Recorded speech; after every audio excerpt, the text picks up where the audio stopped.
This is Ed Mauger of Earlville, Pennsylvania, for the latest news from the world of radio, every Sunday morning at 10:30 on the International Radio Report on CKUT 90.3 FM in Montreal and online at ckut.ca. Welcome, everyone, to the International Radio Report for Sunday, March the 20th, 2022. My name's Sheldon, here with Jill. It is the CKUT funding drive week. Yes, it is. Our first show during the funding drive. We'll give you all the details on that in just a second. We are live streaming on ckut.ca, the CKUT station website. We have a Facebook group, International Radio Report. We got a lot of new members this week. We'd like to welcome Wayne, Dennis, Eric, Joseph, Assad, Ricky, Francisco, Kent, Niaz, and Rob, bringing us to 741 members. Numbers are climbing there. And our YouTube channel, if you'd like to go and listen to the show or previous shows, you can find us at youtube.com/International Radio Report. Closing in on 600 subscribers there. We currently have 595. And you can check out special editions of the show on that channel as well. Our email address is radioreport@yahoo.com if you'd like to reach us that way. So it is the CKUT funding drive. Things got underway on Thursday, March the 17th, and they will be running through March the 27th. So we have this show, and the last day of the funding drive will be our second funding drive show. This year marks CKUT's 35th birthday. It will also be our 35th birthday for the radio show. We've been there as long as CKUT has been around.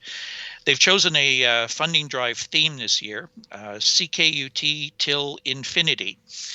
The goal this year has been set at $35,000 in recognition of the 35th anniversary of the station. They indicate that, understanding that many are still feeling the financial burden of the pandemic, CKUT has decided on a happy medium between last year's goal and the pre-pandemic goal. CKUT is people-powered radio, not guided by corporate interests, and that is the station's strength. But it also makes it especially difficult to stay financially afloat. CKUT relies on donors like you to keep the station alive. Every program on the grid is made possible by your contributions. So there's a whole bunch of prizes available depending on the amount of the pledge you make. And we need your support to help keep the lights on and keep this type of programming going. The station would like to increase their presence out there in the diverse communities of Montreal and beyond, being available online. So the important things to remember: you can donate any amount, whatever amount you can afford. It's greatly appreciated. You can do it online. You can go to ckut.ca/donate and make your donation online, or you can phone to the radio station, 514-907-9424 is the pledge line. Someone will take all your information about your pledge. You can do it with a credit card or by check, so check with them which preference you want. And you can also choose from the array of gifts that they have to go along with the pledges. You could even mail to Radio CKUT, 3647 University, Montreal, Quebec, Hotel 3 Alpha 2 Bravo 3. So it's really, really important. We know some of you have already donated. Our listeners have been very generous to our show over the years. We hope you will do so again this year. So once again, ckut.ca/donate, any amount that you wish. And by phone, if you want to call directly, 514-907-9424. We'll give you those contact info again towards the end of the program. Really important. Nowhere else except community radio like CKUT can have all the diversity of programming. And where else can a show about radio that talks about other radio stations exist? than CKUT. Yeah, not going to happen on commercial radio, that's No. for sure. So if you've been with us since day one, 35 years ago, or if you're a new listener and you like what you're hearing, pick up the phone or go online and make that donation to help support the radio station and keep shows like this on the air. Most important. We do want to remind you of a special document that was prepared by the Canadian International DX Club called Focus on Ukraine. It's a special report focusing on all sorts of media, including radio, dealing with the Ukraine crisis. It's available at the CIDX website. You can go to cidxclub.ca/Ukraine/ and version 1.1 of the document is there. We're going to be working on an update to that, thanks to everybody that's been sending in information about new broadcasts, special broadcasts, interception of interesting communications that some people have heard, and a lot of interesting reports coming through different media outlets of the situation in Ukraine. So check cidxclub.ca/Ukraine/ and that will get you all of that information on the CIDX website. And talking about Ukraine, we've got a really good question here, which is radio and the Ukraine crisis. Can more be done? This is a commentary by Buzz Knight, CEO of Buzz Knight Media, and that's via Radio Inc., March 14th. I woke up today, like every day, for the last 3 weeks with the crisis in Ukraine on my mind. The horrific images of destruction and the refugee crisis are forever embedded in our heads as a reminder of how fortunate we are to live in this country. Radio is always a beacon in times like this, and I wondered, even in the smallest way, how companies are trying to make a difference.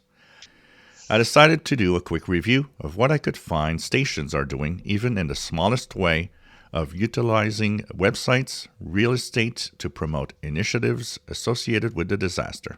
I was prompted on this analysis when I saw the great story last week about Hubbard's Radio's KTMY FM in Minneapolis raising over $100,000 to aid a Polish refugee relief effort.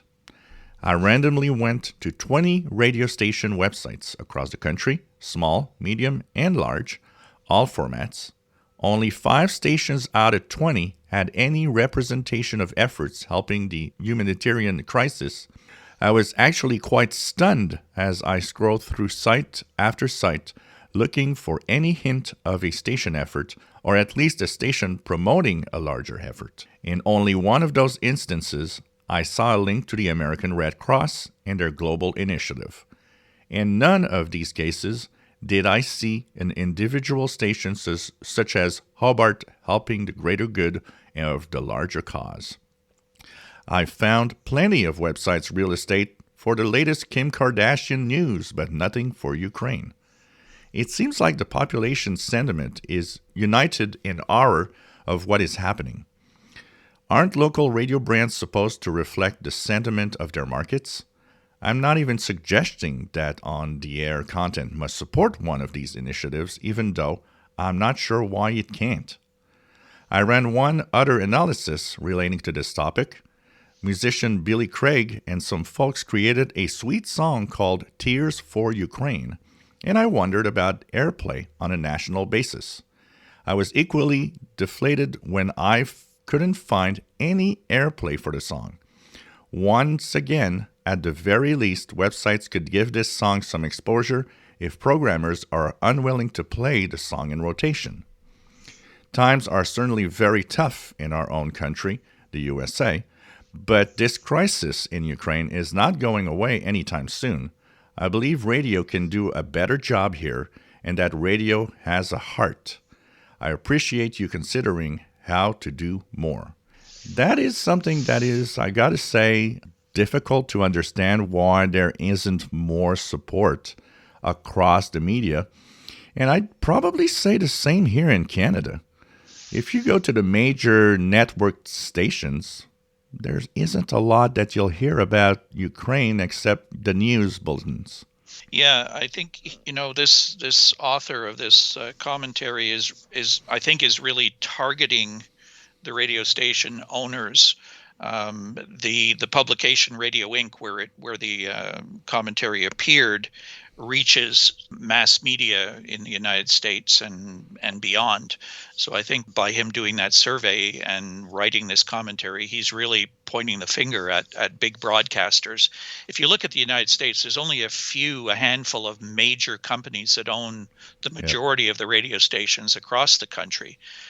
So I think it's really directed at them. The word has to come down from the top, from the owners of the stations, you would think, to the station operators to say, hey guys, you got to put something out there. So if it's not on the air, as he said with the survey that he did, that's probably coming from the top. Or not coming from the top. They're just not telling them to do anything. Maybe somebody picks up the initiative on their own at a local radio station, but you would think it would be a wise thing for the big companies to put something out to all of their radio stations and say, let's put something out, even if it's only playing that song. I'm hoping that maybe in cities where there's relief efforts going on, maybe by the Ukrainian communities or things like that, that you could at least get hold of somebody from that group and interview them, put a little spot on the radio, to let people in your community know that there's something going on. But I don't know, by the sound of this, at least in the U.S., it doesn't sound like that's happening, at least in, a survey of stations that this gentleman did. So let's hope that gets circulated through the media, through the radio media outlets that read these reports. They're trade publications. We quote a lot of them here on the show. Radio Inc. is one, Radio World, Inside Radio. These are all big organizations that, thousands of stations subscribe to their newsletters and their press releases and what have you. So I'm sure a lot of people saw this. So maybe they're sitting down in some boardrooms wondering, what can we do now? There are stations, though, around the world doing things, and we have a couple stories today of some things happening. The first one comes from Vatican Radio, and it's via Vatican News from Mike Terry in the UK. From Monday, March 21st, Vatican Radio will increase its shortwave broadcasts to Ukraine and Russia. In addition to the 2 daily broadcasts, afternoon and evening, in the 2 languages, the morning programs to Moscow and Kyiv will last 20 minutes longer. The decision came from the head of Vatican Radio's Vatican News. He explains that it was taken with the agreement of the entire management of the dicastery of communication at this time when war is raging, in order to better respond to our mission to bring hope, the Pope's words, and the reading of facts through the light of the gospel to the whole world. In these past weeks, he added, thanks to a network of direct contacts that support the work of our reporters, we're trying to give comfort to those who are suffering and to ensure timely information. The frequencies for Vatican Radio, the pages and posts of Vatican News in 51 languages, including English and Italian in sign language, aimed to not leave anyone alone, even in the awareness of the power of prayer. Vatican Radio's new shortwave broadcasts until March 26th will be in Russian from 05 to 0520 UTC on 7260 and 9715, and in Ukrainian from 520 to 540 UTC on those same 2 frequencies, 7260 and 9715. Then on Sunday, March the 27th, the times change. And the frequencies, one of the frequencies change. The Russian will be 05 to 0520 on 7260 and 9705, and the Ukrainian broadcast 0440 to 0500 on 7260 and 9705. So you can go to vaticannews.va and find the information there about the station, about the new frequencies and broadcasts in Russian and Ukrainian. Actually using that medium to send news where it's difficult to get the news. Vatican Radio, either English service or French service, they have a pretty nice news service, actually. And one of the rare stations that, if you want to know what's happening in Africa, they have a lot of news about that. So cool for Vatican Radio to do this. Yeah, a lot of people might think, there's a lot of religious broadcasters out there, particularly coming out of the U.S. commercial stations. But Vatican Radio is a little bit more serious, I think, in that, as you said, the news department, they have a really well-established and respected news service. So, of course, there is, a religious element to their broadcasts as well. But in this case, it's showing some responsibility to put this special programming on the air for affected areas. So what's happening with our sun? Well, this week we had almost every day a M flare. And so there were some shortwave disruptions because of that. Every time a flare happens, the daylight side of Earth is often affected by some shortwave fadeouts. And so it happened a few times this week. There were some geomagnetic storm watches in effect, but we didn't have much in way of any storming, except maybe one at the beginning of the week. But we're still waiting for some of the geomagnetic storming to happen with these flares. There isn't any specific coronal hole affecting us right now, so that's good news also. The solar flux hovering around 100, and with this solar activity also getting higher, it's helping out. And one of the best ways that you probably can check it out is to turn on that radio and listen. Bonjour, vous êtes à l'écoute du International Radio Report sur Ckut 90,3 FM à Montréal, une émission de 30 minutes tous les dimanches matins qui parle du merveilleux monde de la radio, autant international que local. We want to remind you quickly of the funding drive going on at Ckut. Definitely love to hear from our regular listeners. A pledge of any amount is greatly appreciated. You can do it online, ckut.ca/donate, and the phone number 514-907-9424. The number to call if you want to make a direct pledge via telephone. So we got some interesting news out of WRMI that does have quite a few things happening on their schedules. But one new broadcast that is interesting for us here in the Americas is they added Voice of Mongolia English language 30-minute broadcast on their schedule. I've actually listened to it 2-3 times this week. Decent signal. It happens from 01:30 to 02 UTC, Tuesday to Saturday. So if you're in North America, that means it's Monday night to Friday night. 5800 kilohertz. And that broadcast is actually sent, I believe, more into the Caribbean and South America, but it does give a decent signal across North America. So nice to, Voice of Mongolia is a tough one on shortwave here. So having a relay of that 30 minutes in English is actually a pretty good idea. Let them know you're listening. Well, hey, there's a new relay. Take the time to send them an email to let them know you're happy that you can listen to them. I was quite surprised to see this. It's a station we don't hear much about. As you said, it's really difficult to pick up where we are. They're not targeting North America, but I'd be curious to know how the decision came about of, let's put our English service on a North American transmitter. It's nice to hear it though. It's kind of an exotic sounding station as it starts up the interval theme music, and that is quite it's quite rare. It's something that I'm sure a lot of people have not heard before, and hear a little bit about a country that we don't hear a lot about.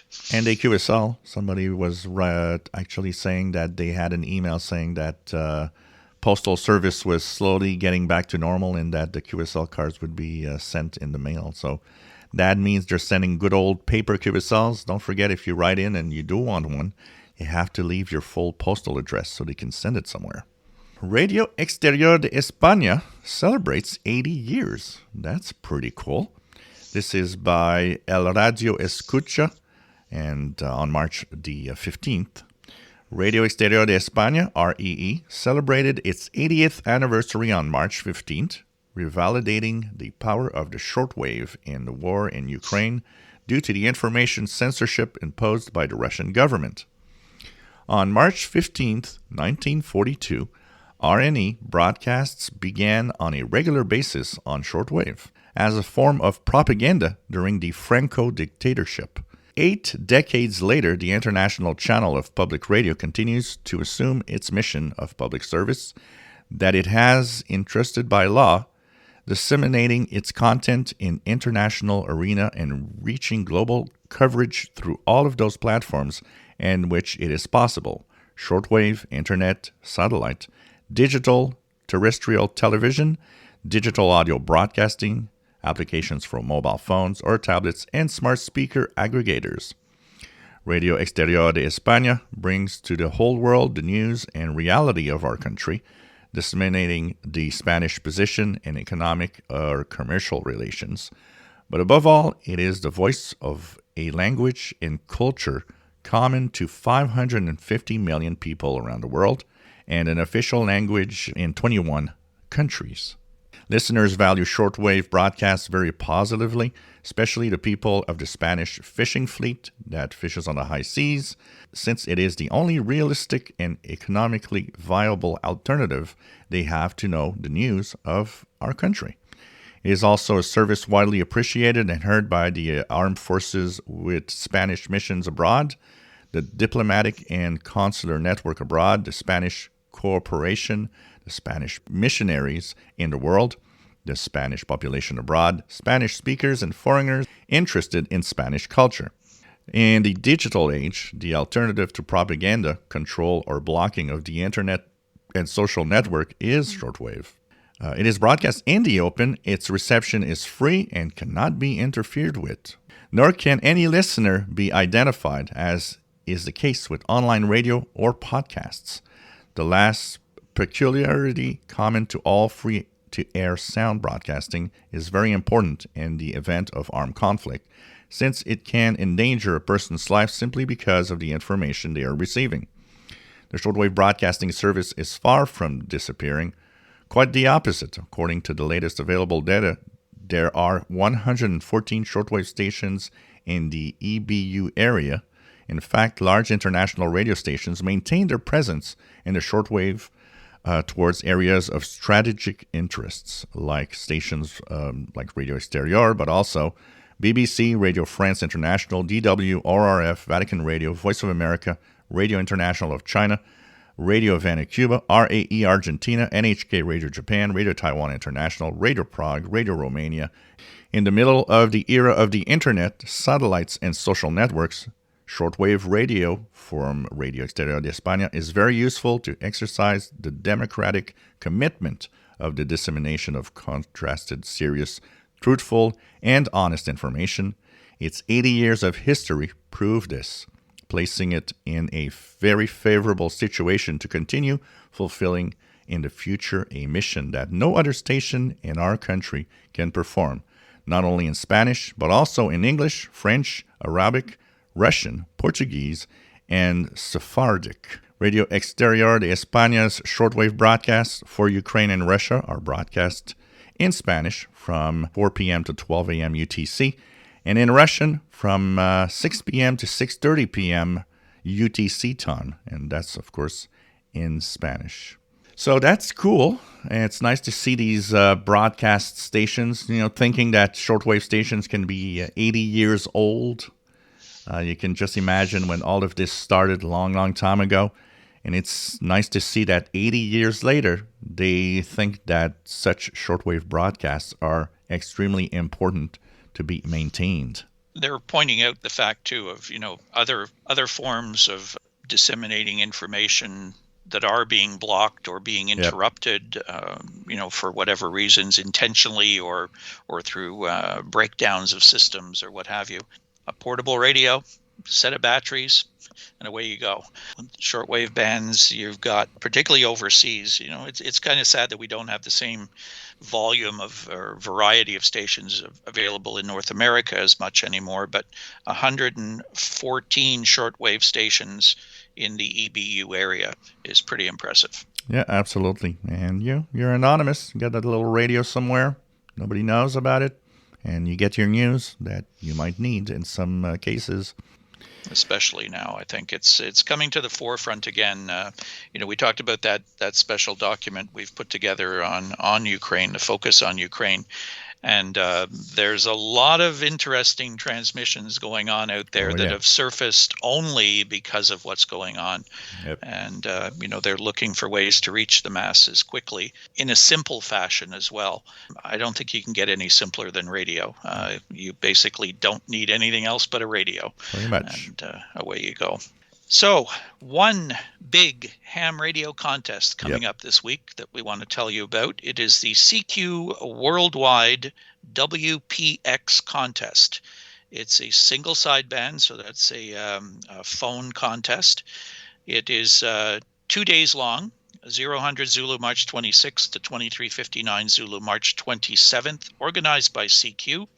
The objective, quite simple. For amateurs worldwide to contact as many amateurs and prefixes as possible during the contest period. It's the major HF bands, 1.8 through 28 megahertz, no work bands for the contest, single sideband mode or phone. This is a big one. The bands will be crowded. Oh, yeah. And we were talking before the show discussing this WPX name that they put on this contest. I know a lot of ham operators who call it the Weird Prefix Contest, simply because a lot of stations operate with special call signs and special call letters designated for their countries. So you may be hearing a lot of very strange call signs. You may need a very accurate ITU list of call signs beside you in order to make sure you know where each of these stations are operating from. So if you're into this sort of thing, and even as a listener, you don't have to be a ham. Tune across the ham bands March 26th and 27th. There'll be a lot of activity and a lot of really interesting places around the world operating. A lot of people that I hear all the time having a hard time with tuning single sideband. Well, that's a great way to get your hands on actually getting better at tuning single sideband signals and hearing stations from islands and countries you probably never hear. So definitely something to try. All right. We want to give you one more reminder this week of the funding drive going on at CKUT. We could really appreciate your pledges to help out CKUT, keep the lights turned on and keep the transmitter warm and antenna maintained. If you like what you hear at CKUT, and if you particularly like this show, you can tag your pledge actually for an individual show. So if you're pledging for our show, just let them know that. And the place to go online is ckut.ca/donate. You can make your donation online there, or you can pick up the telephone and call 514-907-9424. The funding drive runs through until March the 27th, so we'll have another funding drive show next week. But year-round, you can make a pledge to CKUT. Doesn't have to be during the funding drive, but it's a good time to do it now, and you have a chance of picking up some prizes and some goodies like T-shirts. So, Gilles, you have your new CKUT T-shirt on, yes, which was very nice. So just check with the operator on the phone or check online to see what goodies are available in recognition of your pledge. So we are out of time. We are. We thank you for tuning in. We thank you for pledging to the CKUT funding drive. If you haven't done so, please consider doing that. We know it is difficult financial times for many people, so the amount of your pledge is not the important thing. It's the fact that you make a pledge. So please do so if you have the opportunity. We'll talk to you again next Sunday with our next edition of the International Radio Report on CKUT 90.3 FM in Montreal. Have a great week, everybody. Bye-bye.